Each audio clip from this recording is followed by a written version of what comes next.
Hello दोस्तों, नमस्कार। कहानी आदमी, युवा पत्नी और चोर। एक गांव में एक वृद्ध किसान अपनी पत्नी के साथ रहता था। किसान की पत्नी युवा थी। पति के वृद्ध होने के कारण वह पति से विरक्त हो चुकी थी। उसका हृदय सदा पर पुरुष की ओर आकर्षित रहता था। वह प्रवृत्ति से उन्मुक्त थी। कभी घर की चार दीवारी के दायरे में बंद कर नहीं रहती थी।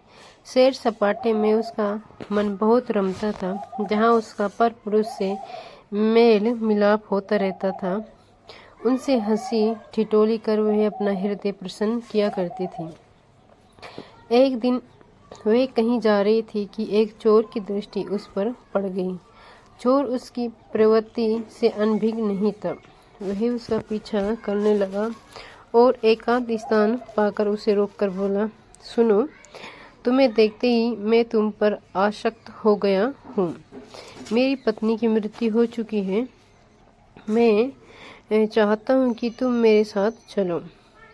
किसान की पत्नी चोर की ओर आकर्षित हो गई। कुछ सोचते हुए वह बोली, मुझे तुम्हारा प्रस्ताव स्वीकार है, किंतु आज तुम्हारे साथ नहीं चल सकती। मेरे पति के पास बहुत सा धन है। मैं वह लेकर कल तुम्हारे साथ चलूंगी, ताकि हमारा जीवन सुखमय रहे। चोर तैयार हो गया।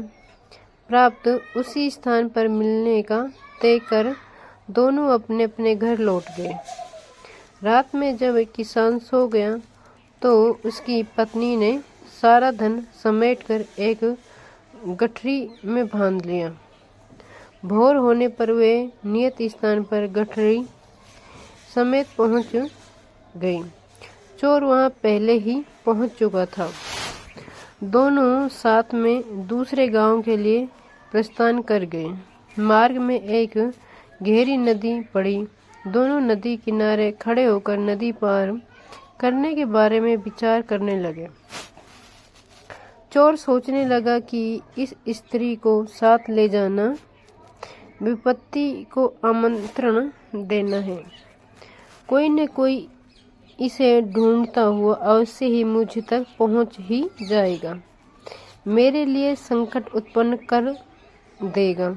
अतः धन हत्या कर उससे पिंड छुड़ाना ही उचित होगा। वह किसान की पत्नी से बोला, देखो,